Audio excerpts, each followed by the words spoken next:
looks like she has a final conviction out of Jasper County. It shows basically that she has been exposed and used alcohol, marijuana, just about every drug you can imagine.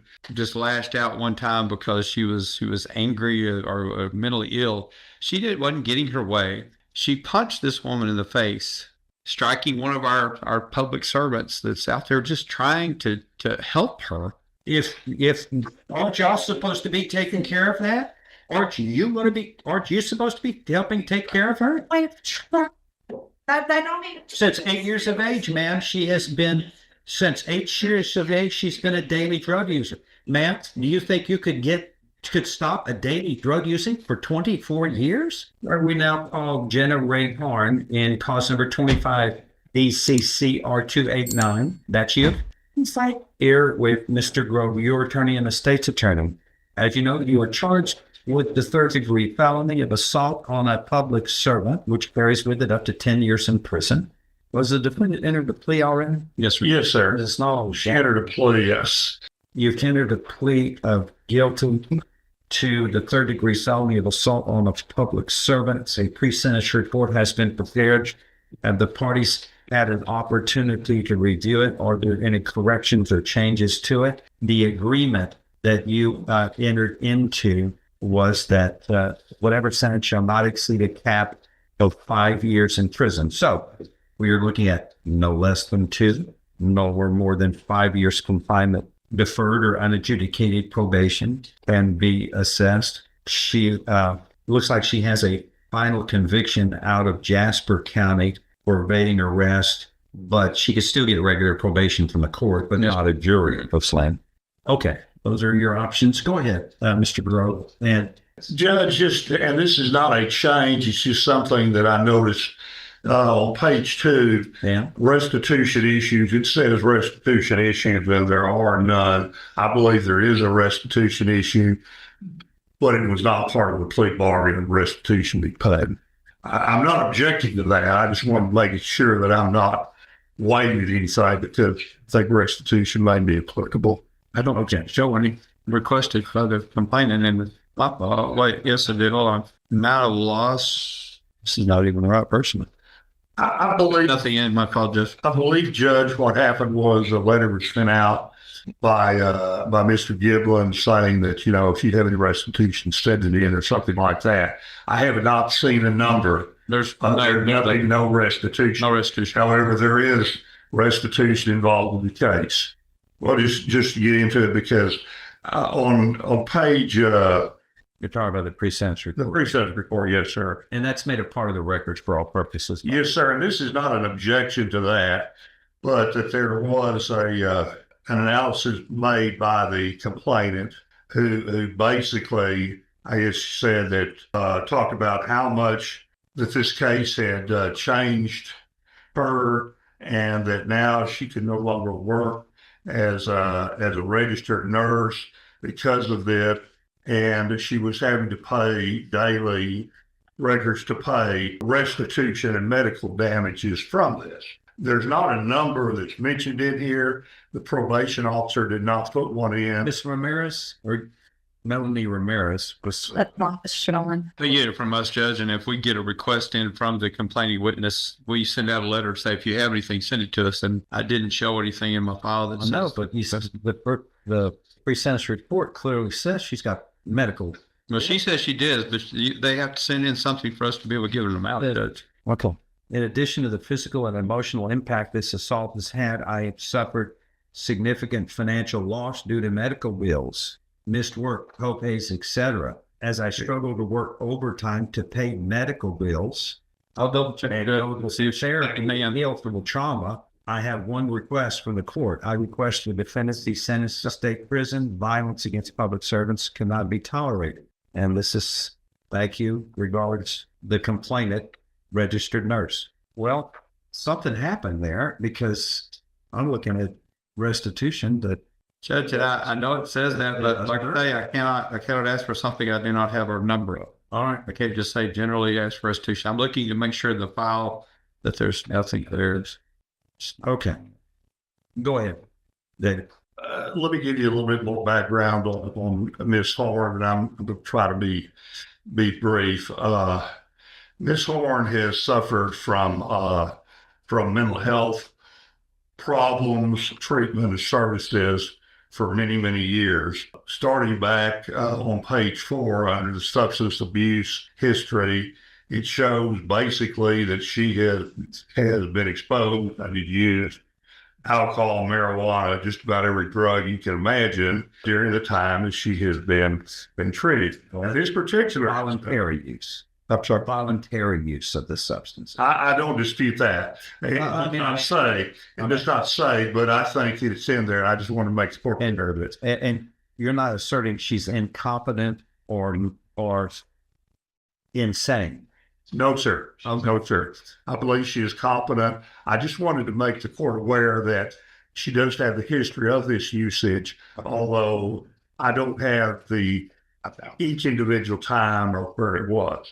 Now, on this particular occasion, unfortunately, Miss Horn was arrested and taken to the Baptist Hospital Beaumont Neurological Center, where she was treated. Now, the court is aware that's where people that have mental and intellectual problems quite frequently are treated. Unfortunately, this is where the incident occurred. And again, trying to be brief, it shows that she was in pain, told the nurse, Miss Storm, that she was in a great deal of pain and wanted a shot and hit her. I believe it says 4 or 5 times. There was another Baptist Hospital employee who was present who went in to help the nurse. They eventually took Miss Horn off the lady, but she did suffer the trauma as a result of this violence. I mean, it's also clear that I believe from looking at this record and talking to Miss Horn's family, she has been in, I believe, 8 or 9 different mental health treatment facilities, including the Baptist Hospital Neurological Center. Miss Horn is not saying that this didn't happen. She is not saying she is not guilty. But the fact that it did happen, she feels like she ought to pay restitution to Miss Storm, the victim in this case, as well as the other individual who was not injured to as great a degree as I believe Miss Storm was. And yet this is a situation where she didn't have the money. She cannot maintain employment, doesn't have anywhere else to get the money to pay any of this restitution to Baptist Hospital as well as to the victim. And so I would ask the court to place her on either deferred adjudication or regular probation and order as the primary service that she get employment and pay for this. She also has indicated that she will do anything she can to get help for her problem, whether that includes safety, MIP, anything, if she can just get it, because she's not been able to have any treatment for this problem during her recent history. Not saying this very well, but again, I would ask the court to consider placing her on some type of supervision and not sending her to TDC. Judge, I really get upset when we start using restitution as a form of making us give somebody probation, and that's just not going to happen in this case. You could see what the complaining witness went through. She did request $5,000 in restitution for lost wages, medical costs, and travel expenses that she had to do during this time. But you've heard that she can't pay that. The defendant cannot pay that. She can't hold a job. She doesn't have the money to do it. But look what she did to this woman. I mean, this is not like she just kicked out or just lashed out one time because she was angry or mentally ill. She wasn't getting her way. She punched this woman in the face. As a direct result of this, the defendant punching me in the face numerous times, causing me to lose complete bladder control, sinus injuries, neck strain, depression, and anxiety. It will take time to heal and to adjust to my new normal in the hospital and a new department after she has dedicated numerous years to working with mental health patients. She said, I've dedicated the last 30 years of my life to caring for patients with complex medical and mental health issues. And this incident has taken away that vibrant spirit I once had.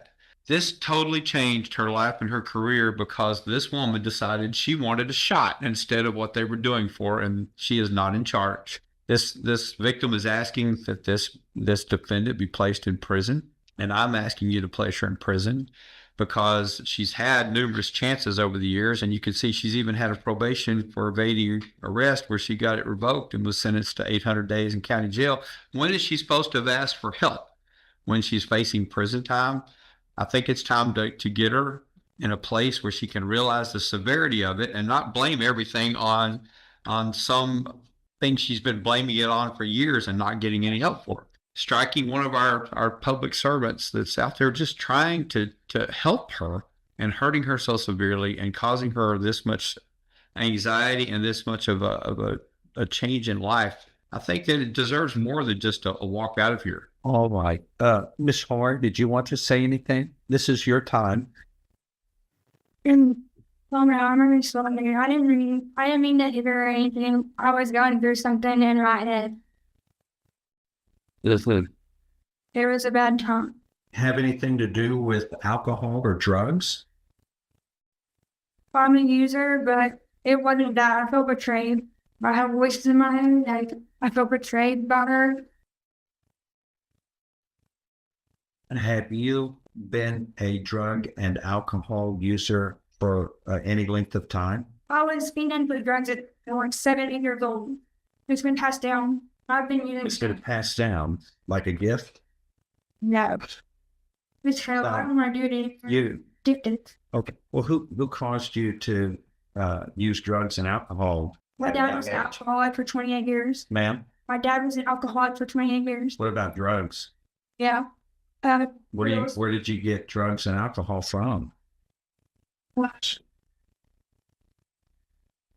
Anywhere? The pre-sentence report is made a part of the record here, and this states that for marijuana, you started at 8 years of age and last used March 26th, I guess, when you were arrested, and you have been using it daily. That's what you told the probation office. Alcohol, you started that at 8 years of age, and you used that weekly until 2 months. Cocaine, you began cocaine at 15 and was a daily user of that. Methamphetamine, this one is one that I kind of asterisked. You began meth at 15, and your last usage was just a couple of months ago on a daily basis. What are you, 34 now? You said. Yeah, almost 20 years, consistent daily use. Then, of course, there was LSD in use at 18, ecstasy at 18, mushrooms at 18, synthetic marijuana daily at 22 years of age. How in the world can you not get some kind of have side effects from using controlled substances since you were, for the last 25 years of your life, since you were 8 years of age? You don't think that's going to have adverse consequences? Of course it does. From what you're saying, you may have very well been in an environment where it was a child of 8 years of age. Isn't at fault if it's from parents who had bad role modeling. It wasn't me. How were you getting drugs at 8 years old, sweetheart? I had a friend that her sisters. Giving you marijuana and cocaine and methamphetamine. This is marijuana and alcohol at 8, and then cocaine and meth and amphetamines at 15 years of age. This is terrible, of course. That's going to lead you to a catastrophic end, and here we are in court. And it says your drug of choice is methamphetamine. What can I wouldn't want that on my certificate of achievement. Now, it's just terrible. It looks like you have a conviction here out of Jasper County, evading arrest or detention. You were placed on probation in 2015. Is that correct? And then that was revoked, and you did 800 days in jail. It's showing that's a conviction. Is that right, David? Your Honor, I'm not sure, but it appears to be a revocation of probation, which she received. Which is what this 800 days in jail. Okay. She's Yeah, looks like she got credit for time served because she spent 800 days. I can, Well, whatever it's happened. It's still a conviction. it looks like you were on deferred or unadjudicated probation in 2015 for a controlled substance. Then there's something, a prohibited substance in a correctional or civil commitment facility in Jasper, but then there's no disposition known. So we're not going to tamper with that, go down that road. And it looks like we've got 4 misdemeanor convictions, driving while intoxicated in 2014, illegal possession of marijuana in 2015, criminal mischief in 2019, and assault causing bodily injury in 2024. So it looks like you've got 5 convictions, including that evading arrest, and you were on illegal possession of a controlled substance, deferred probation. Lady, the public servant here, the nurse who was injured, states that her request of the court is that the defendant be sentenced to state prison, as violence against public servants cannot be tolerated. This violent and unprovoked brutal assault occurred while she was trying to do her job. You struck her approximately 5 times with a closed right fist to the left side of her face. Chase Tiller, by the way, was a site technician, that's what they're called, was also assaulted by you as well, as he was trying to pull you away from the registered nurse victim, and he was struck approximately 5 times by a closed right-handed punch to the left of his head. Well, you certainly got everybody's attention, man. I guess you're regret doing this. I had to pull that one out of you there. You had it. Hard to place blame on myself in that state of mind. Once, but you're not. Your attorney states there was no issue on mental illness, so that you were insane. There is not an issue where you are incompetent. Thus, without that, you are required to conduct yourself like all of us, follow the rules, and not commit crimes and hurt people. But once again, someone who has been a daily drug user since 8 years of age, you're going to have some problems. You're going to have some conduct problems. All right. In fact, here's what's interesting is that this occurred on or about January 31st, 2025, but you told the probation officer that you've been a daily methamphetamine user and amphetamine user since you were 15, and the date of last use was March 26th of 2025, which is 2 months after you assaulted this lady. Even an assault like this doesn't stop you from using drugs. In fact, you were indicted on March 5th, and this says your last date of use was March 26th. I'm March 20th was when she was arrested. Oh, okay. There you go. The day of your arrest was the last time you used methamphetamine and amphetamine, according to you. Okay.